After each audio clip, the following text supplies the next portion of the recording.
할렐루야. 제가 아직 목회자들 세미나 이렇게 가끔 가면 제가 어떻게 성장했고, 그리고 어떻게 우리 교회가 이렇게 세워지고, 이렇게 그 과정을 쭉 얘기를 해요. 저 마동상가 하면서 우리 효은이 얘기를 꼭 합니다. 빠뜨리지 않고. 악기가 저기서 됐는데, 갑자기 왜 효은이 얘기가 나오나. 근데 저 상가에서 피아노도 없고 아무것도 없을 때 제가 이렇게 신방을 갔더니 집에서 뭐 바이올린가를 뭐 배우고 있더라고요. 이렇게 악기 조그만 것도 없고. 그래서 야, 와서 그거나 쳐줬으면 좋겠다. 네가 제일 잘하는 게 뭐냐. 뭐 학교 종이 땡땡 떼야지. 내게 감 같은 화음도 못 놓고 하는데 그거 해주라. 그거. 그래서 그때 초등학교 때 몇 학년인지 모르겠어요. 이렇게 했던 기억이 나요. 그것이 쓰임 받는 게 중요하지. 잘하고 못하고는 중요한 게 아니다. 그러니까 앉아 있는 분들이 그 모습을 보고 은혜를 받는 거예요. 꼭 프로페셔널하고 막 잘해야 하나님 그걸 받으실까요? 그거 아니거든요.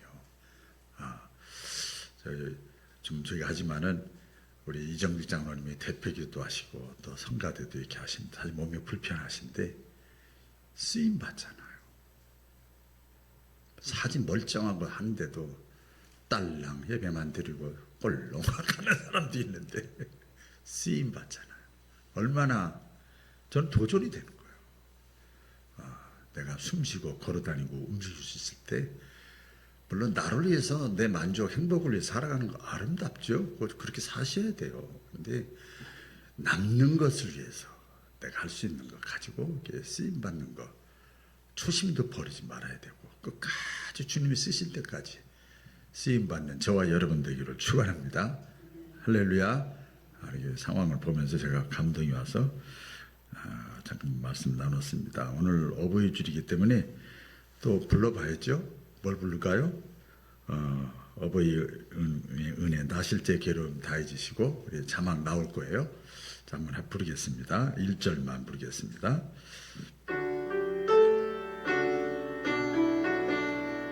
방송실 자막 안 올려요? 다 아시죠? 나실제 괴로움 다 잊으시고 기르실제 밤낮으로 애쓰는 막 진자리 마른 자리 진자리 마른 자리 가라니시며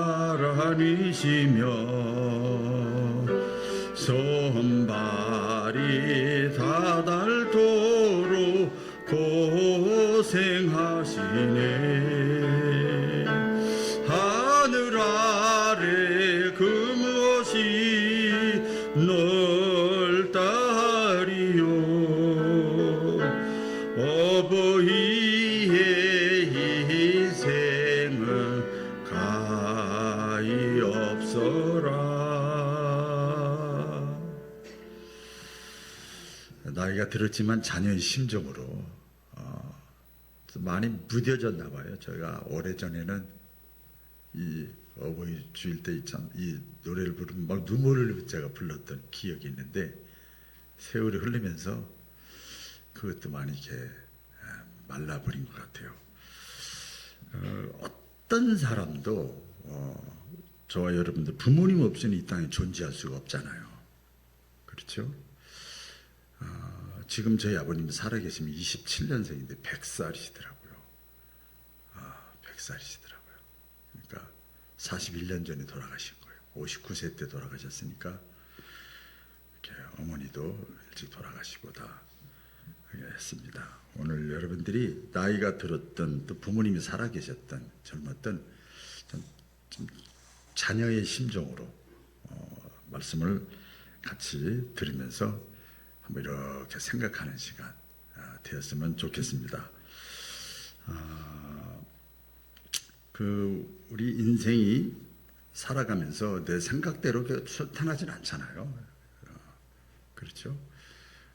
뭐 여러 가지 뭐 이유가 있겠지만 인생이 자꾸 이렇게 답답하고 막히고 안 되고 행복하지 않고 막 꼬이고 여러 가지 원인이 있을 수 있어요.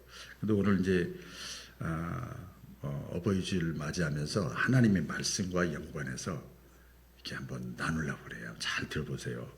우리가 살다 보면 이런 고백이랄까 이런 말들을 하죠. 왜 난 일이 잘 안 풀리지?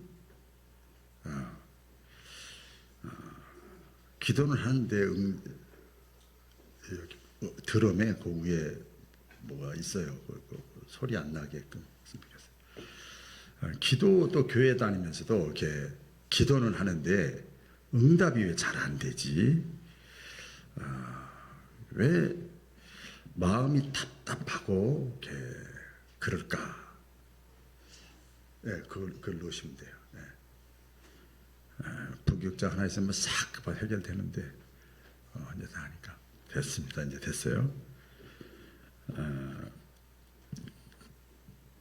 그 살면서 왜 나는 사람을 이렇게 믿질 못할까? 물론 믿어서 손해 볼 수도 있죠. 사기당하고 왜 이렇게 불신에 너무 빠를까? 많은 생각을 해보세요. 그리고 기쁘고 즐겁고 평안이 진짜 내 속에서부터 왜 이게 잘 안 될까?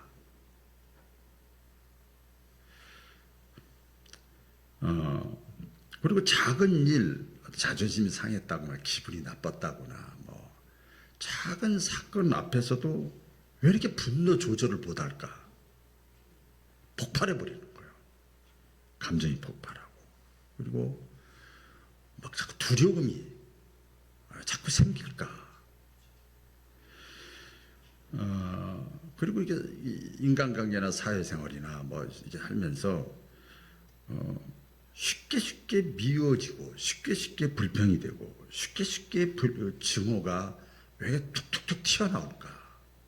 어떤 사람은 지금 막 증오하고 미워하고 막 저주하고 해야 되는데도 차분한 사람인데 나는 뭐 아무것도 아닌 거 가지고 막 팍팍팍팍 이럴까? 있잖아요. 뭐 어린애만 그런 게 아니잖아요. 그런 게 있잖아요. 그리고 또 우리 성경에도 뭐 범사에 감사라고 그랬는데 왜 이렇게 나는 감사가 인색할까?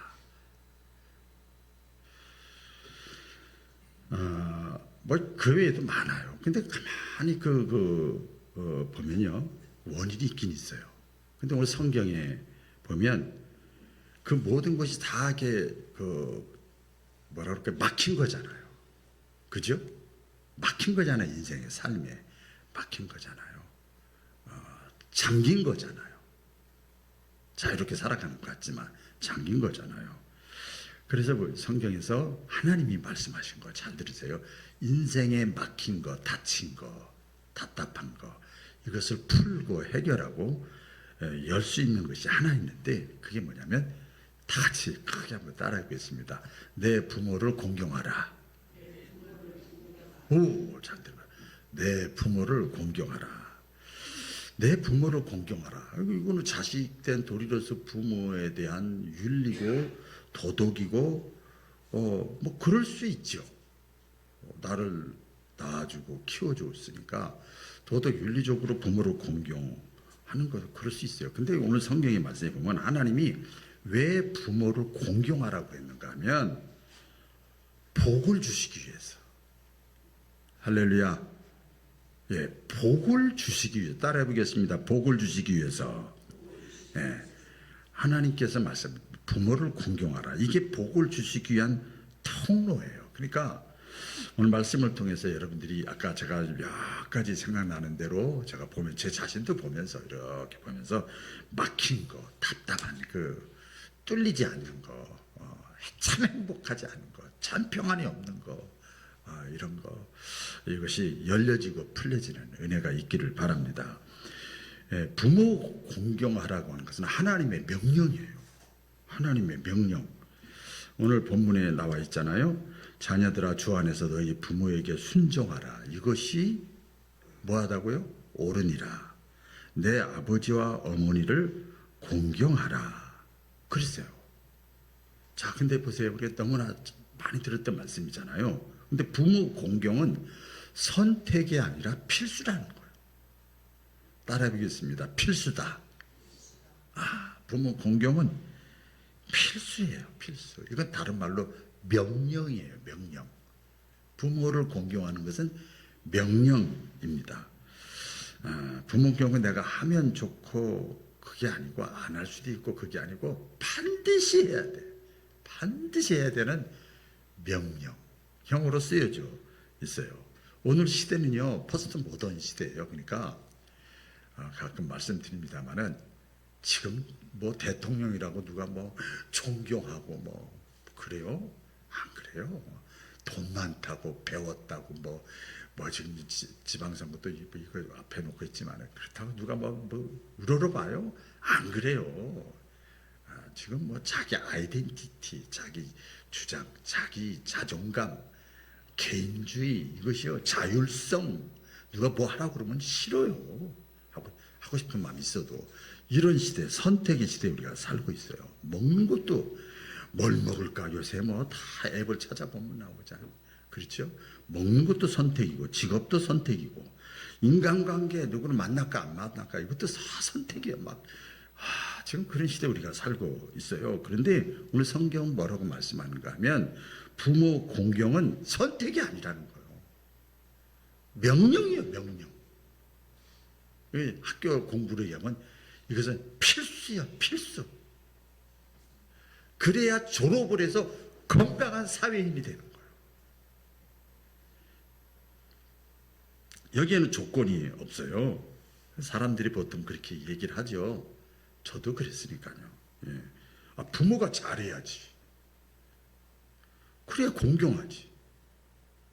하나님의 말씀이고 하나님이 내 상황을 몰라서 그래. 얼마든지 그럴 수 있어요. 그렇죠? 나에게 상처를 줬는데 어떻게 공경을 하냐고요. 제가 오늘 학생들한테 잠깐 그런 제 얘기를 했어요. 이건 뭐 그래서 자녀된 도리로 하지 못할 누워있고 똥 싸고 오줌 싸는 아버지를 발길로 이렇게 아이고 제가 어릴 때도 그랬어요. 아버지를 발길로 이렇게 했어요. 아이고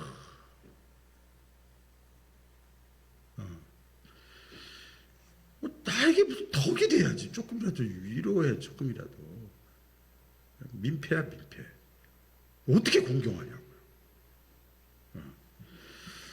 근데 하나님은 조건을 붙이지 않습니다. 저희 아버님이 또 군대 출신이라 부인한테도 이거 봐라. 그렇게밖에 못해? 이거 부인한테 그러고 있어. 지금 그러겠다면 큰일 나겠어. 자식들은 동작 봐라. 엎드려. 얼마나 군대식인지 말이에요. 게다가 그러다가 중풍이 걸렸으니 얼마나 속이 시원하겠어. 가족인데도. 그때 당시에 그랬단 말이에요.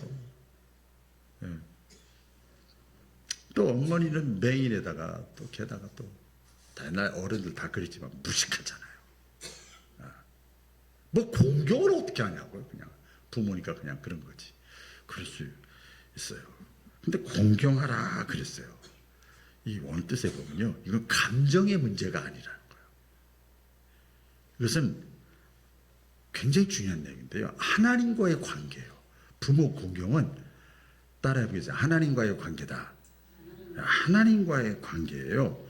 무슨 의미인가 이렇게 보면 이런 거죠. 남자들이 군대에 가면 훈련을 받잖아요. 군대 자대 배치되기 전에. 그죠? 훈련을 뭐 6주 또 뭐 몇 달 때로는 1년 그 계급에 따라 이렇게 받아요. 그럼 누가 훈련을 시키냐면요. 빨간 모자 쓴 사람이 훈련을 시켜. 그게 누구지요? 조교예요. 남자들은 저렇게 금방 대답하잖아. 주로 이렇게 5장 17절을 못해도 저 금방 대답해요. 조교가 말이에요. 나이도 많고 똑똑하고 잘나고 위대한 사람도 아니야. 나보다도 키도 조그마하고 못 배우고 뭐 그럴 수 있어. 근데요, 조교가요, 악역을 맡아. 악역이요. 그래서 훈련 받을 때 우리 저도 기억나요 많이. 이 훈련 끝나면 나갈 때 정말 쥐싸대. 저건 사회 나가면 얼마나 그 세게 훈련을 시키는지 말 같지도 않는 것 가지고 논리적이고 이성적이지도 못해. 엉뚱하게 막 괴롭히는 거야. 그런데 무조건 복종해야 돼. 그런데 나중에 폐회 저기 할 때요, 헤어질 때 보면 제일 이미 군인이 됐어. 사회인에서 딱 훈련 받는 과정 속에서 군인 정신이 딱 된 거야. 그래서 이제 앞으로 자대 배치될 사람들이잖아요. 집에 갈 사람들이 아니고. 그러면 별 사람들 다 있을 텐데 딱 군인 정신이 돼 있어가지고 군대 제도 시스템 명령에 의해서 착착착착착착 질서 있게 움직여지는 거죠. 그러니까 이 조교는요, 어떻게 보면 하늘이요, 하늘. 뭐가 조교가 하늘이야? 내 손가락이지. 손톱보다지 어떻게 보면. 근데 하늘이에요. 왜? 조교는 어떻게 보면 좀 크게 말하면 국가에서 보낸 사람이야. 그렇죠? 국가에서 보낸 사람이야. 그래서 부모를 향한 태도는 우리 성경적으로 부모님은 하나님이 보내신 거야. 아무리 마음에 안 들어도 하나님이 보내주신 거예요. 우리 신앙적인 관점은 내 아내 남편은 하나님이 짝지어준 거야. 아무리 마음에 안 들어도. 이 성경적인 우리 신앙관이잖아요. 이 부모를 향한 태도는 하나님에 대한 태도입니다. 여러분, 국가 세계 여러 나라가 있는데 각 나라마다 수교가 된 데는 누구를 보내냐면요, 대사를 보냅니다. 대사, 그죠? 그럼 대사가 그 나라 왕이나 대통령이나 수상을 만나잖아요. 그럼 우리나라 대통령을 만나듯이 간소하게 예우를 합니다. 제가 행정학 공부할 때 보니까 예우를 그렇게 하더라고요. 그 대사는 아무것도 아니야. 대사를 보낸 자가 있어. 그 나라 대통령이 임명해서 보냈단 말이에요. 조교도 마찬가지죠. 조그만 거 저거 아이고 저거 아무것도 아니야. 근데 대장이 시키고 사령관이 시키고 국가에서 보낸 사람이야. 율법에 보면요, 레위기나 그 출애굽기에 보면 이런 말씀이 있어요. 아버지 어머니를 저주하는 자는 반드시 죽여버려라. 그래. 와, 이 죽일지니라, 형벌할지니라 그랬어요. 그러니까 이 부모와 가정의 권위를 얼마나 하나님이 중요하게 여겼는지 몰라요. 저는 이스라엘 사람, 지금 이스라엘이 전쟁하고 미국이 하는데요, 유대인들이잖아요. 이스라엘아 들으라. 어린 자녀 태어나가지고 오직 하나님은 한 분 하나님 여호와시니 너는 마음을 다하고 뜻을 다하여 주 너희 하나님을 사랑하라. 이 세계 경제, 미국이 왜 이스라엘도 꼼짝 못합니까? 꽉 잡고 있어요. 세계 경제, 문화, 정치 싹 잡고 있어요. 하나님을 잘 믿으니까. 결과적으로 우리 알 수 있잖아. 부모를 무시하면 하나님의 권위도 무너지는 거예요. 여러분, 그래서 우리가 볼 때 신앙 하잖아요. 신앙의 기본이 뭐냐면 부모 공경이에요. 십계명 있잖아요. 구약의 율법을 66권 두껍잖아요. 그걸 요약한 것이 율법이잖아요. 율법에 보면 십계명 두 부분이잖아요. 1계명부터 4계명까지는 하나님 사랑하고 5계명부터 10계명까지는 사랑과의 관계예요. 근데 우리 놀라운 사실은 뭐냐면 그 인간관계 중에서 첫 번째 계명이 부모 공경이에요. 첫 번째 계명이 내 부모를 공경하라. 왜 그러냐? 모든 인간관계의 첫 출발이 부모예요. 부모.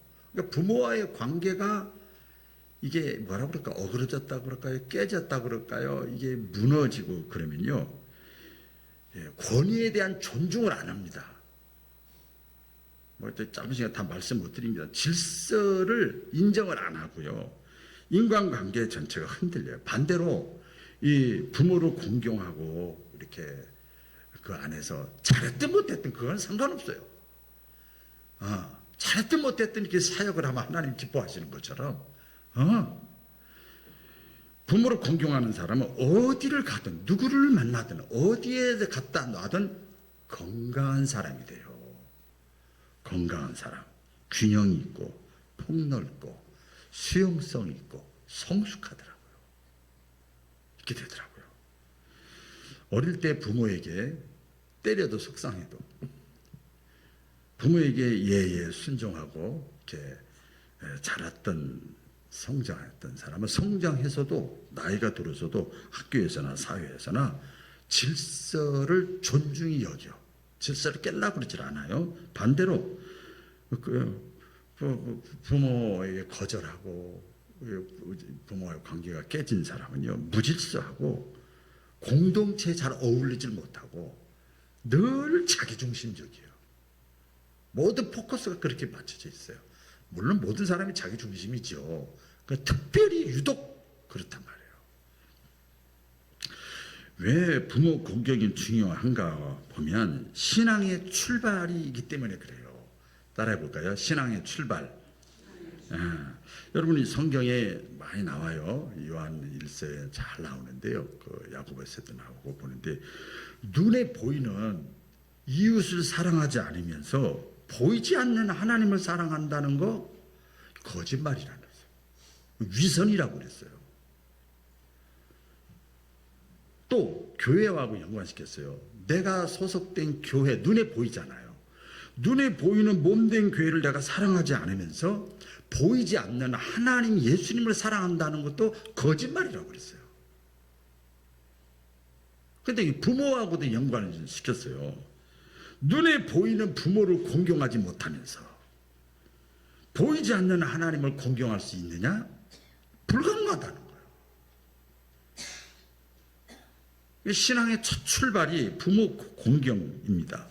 부모는요 우리 인생에 있어서 첫 번째 권위자이잖아요. 어제도 신방을 했는데 그 손주가 이렇게 보니까 같이 식당에서 이렇게 끝나고 이렇게 하는데 서주죠? 서주가 다 있는데요. 엄마만 찾더라고요. 최고의 권위자예요. 사실은 아빠가 더 힘세지.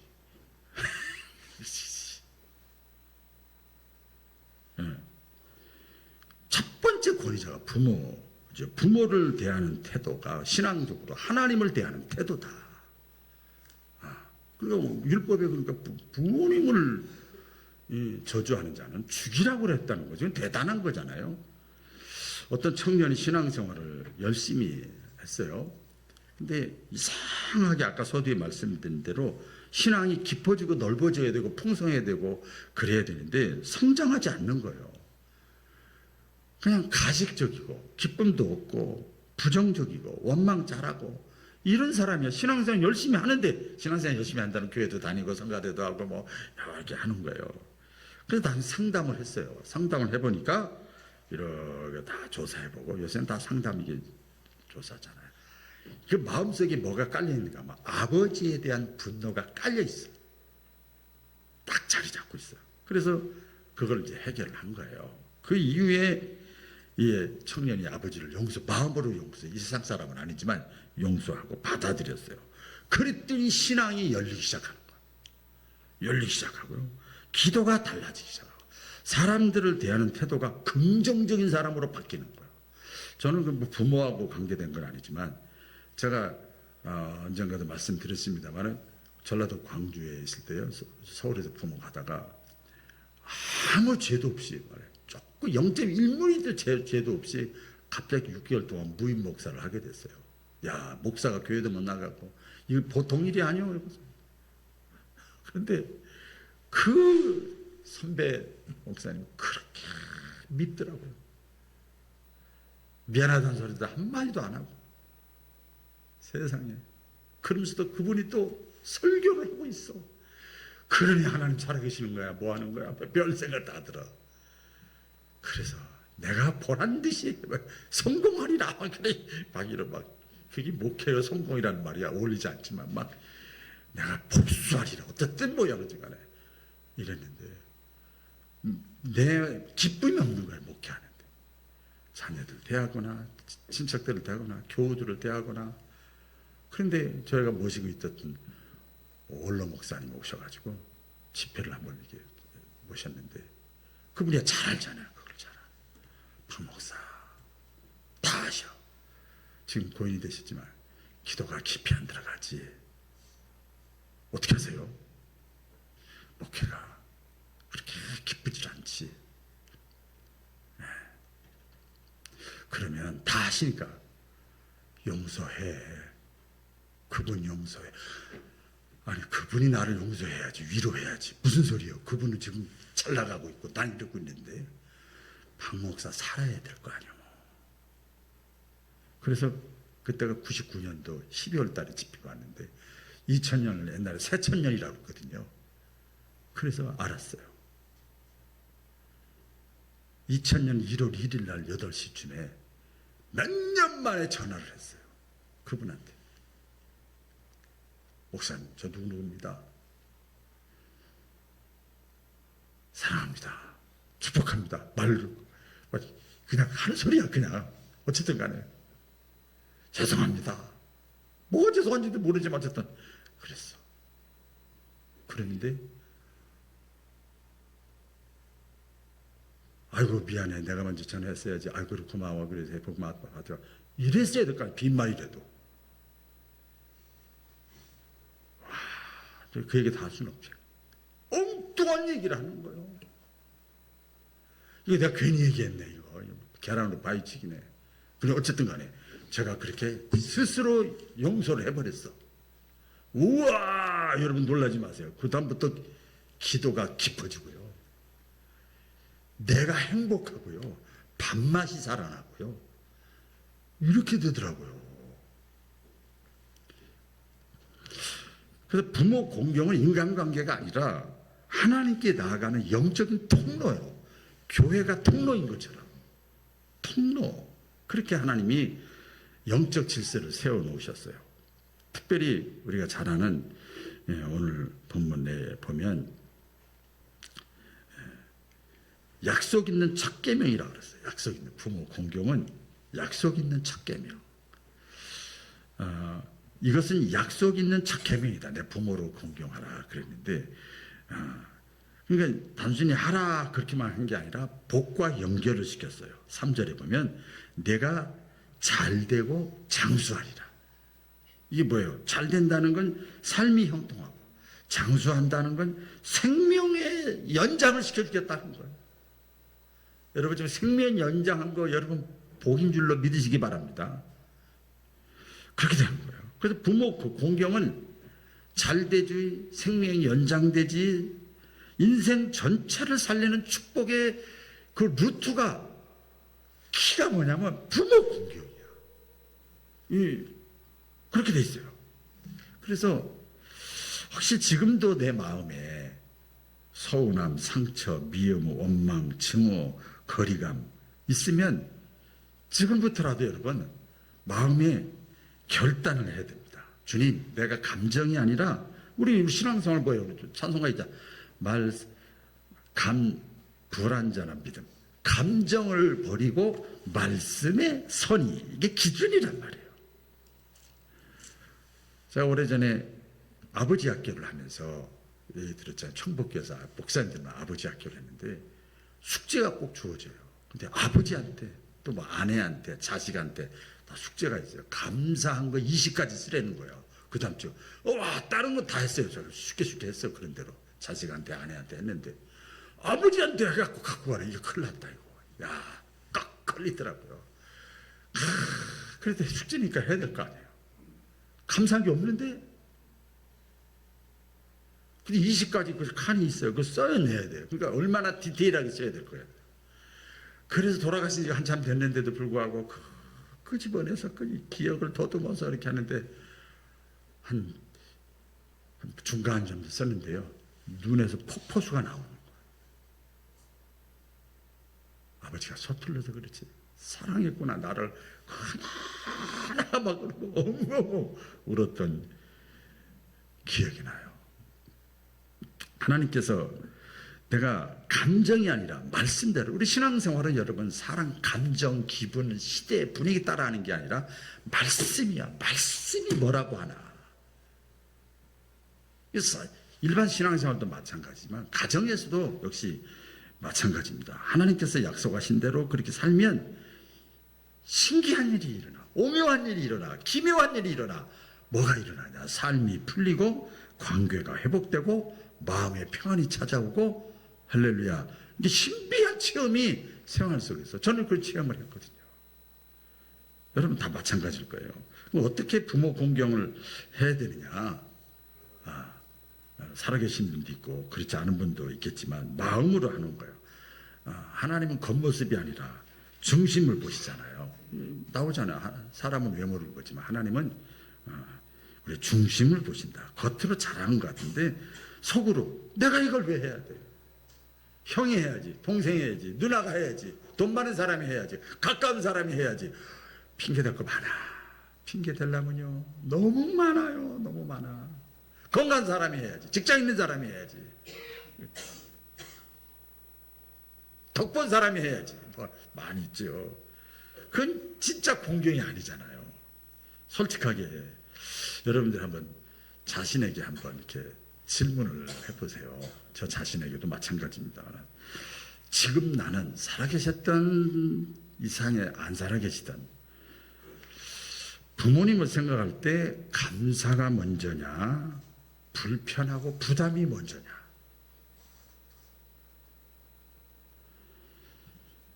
마음으로 공경하는 거예요. 그 다음에 말로 공경하는 겁니다. 제가 이렇게 짤막하게 해도 여러분들은 한마디로 100마디를 깨달을 줄로 믿습니다. 말로 공경하는 거예요. 관계를, 말은요 살리고 죽이는 힘이 있다고 그래서 혀와 비교해가지고 야고보서에 말씀했어요. 살릴 수도 있고 죽일 수도 있어요. 무너뜨리는 힘이 있어요. 죽고 사는 것이 혀에 힘이 달렸다. 잠언서에 말씀하잖아요. 짜증 섞인 말, 무시하는 말, 격하시키는 말, 날카로운 말, 이건 공경이 아니에요. 이 아니잖아요.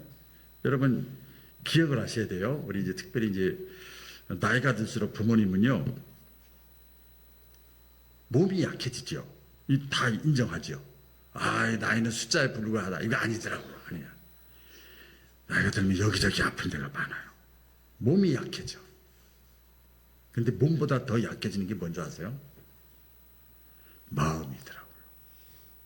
저도 지금 현역 목회라고 있고 내 나름대로 하는데도 제 자녀들하고 대화를 하다 보면 은근슬쩍 제 자신도 모르게 여기서 툭 의지하고 싶은 마음이 생기는 거예요. 지금도 막 그런 마음이 순간순간 생기더라고요. 제가 그 생각을 하고 있는데 아까 우리 김정문 장로님이 잠깐 봤는데 제가 그 생각하고 있다가 탁 잡고 그랬어요. 우리 곱게 건강하게 늙어갑시다. 그랬어요. 제가 그 얘기를. 그 배경이 있어요. 몸도 약해지지만 나이가 들면요 부모가요 마음이 약해져. 마음이 약해져요. 그래서 작은 말 한마디가 상처가 되고 작은 말 한마디로 위로가 되기도 하는 거예요. 옛날에는 아무렇지도 않게 들었던 말인데도 그냥 저렇게 말을 하면 이렇게 돼. 저도 지금 그런데 저보다 연세 드신 분들은 오죽하겠어. 그러니까 자녀된 입장에서 부모님이 살아계신 분들만 한번 따라해 보세요. 감사합니다. 수고하셨습니다. 사랑합니다. 제가 신방 가서도 그 얘기 했어요. 가족끼리 들렸길래 제 자녀 얘기를. 둘째 아들이 어느 날 한 1, 2년 전인가요?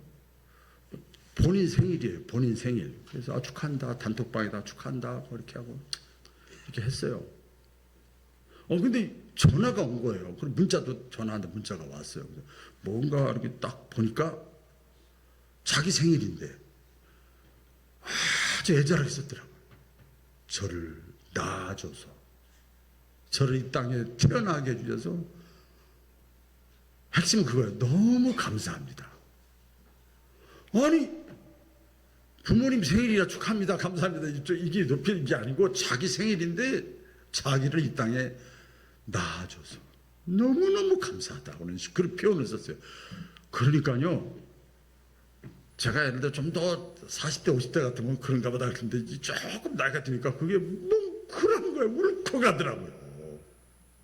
말 한마디에 이게 공경이더라고. 공경.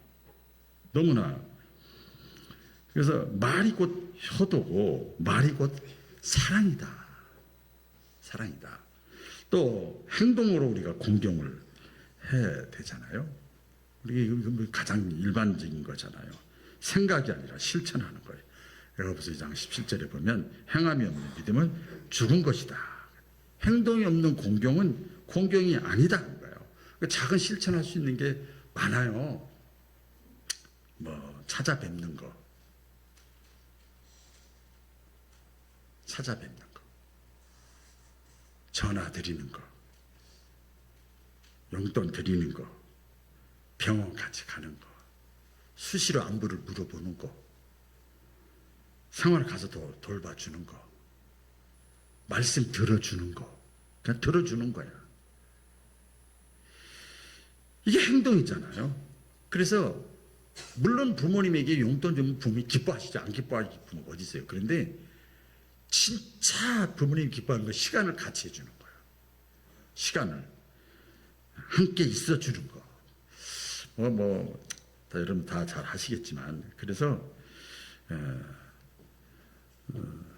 사실 나이 들은 부모는요, 병든 부모, 나이 들은 부모는 겉으로 생각할 때 좀 부담이 돼요. 부담이 되고 짐이 되고 그렇게 생각이 되죠. 그런데 하나님은 그게 아니라는 거예요. 그때가 찬스다. 그때가 찬스야. 우리 신앙생활도 주를 위한 수고가 아무리 힘들고 어려워도 결코 헛되지 않다. 견실하며 흔들리지 말아라. 이렇게 한 것처럼 부모님이 병들고 힘들고 나약하고 이렇게 힘없고 그럴 때 짐이 되고 부담이 아니라 그때가 축복받을 수 있는 기회고 축복의 문이고 하나님의 복을 열 수 있는, 네 인생에 막히고 다치고 엉키고 섞인 것들을 열 수 있는 마스터키다 말이야. 마스터키. 여러분 혹시라도 정신적으로 신앙적으로 삶 속에 막혀 있는 것이 있으면 이것은 하나의 도덕적인 설교가 아니라 하나님의 말씀이잖아요. 그러면 오늘부터라도 들으시면서 생각나는 거 있으시면 결단하고 하나님의 축복의 문을 통과하시기를 주의 이름으로 축원합니다. 기도하겠습니다. 하나님 아버지,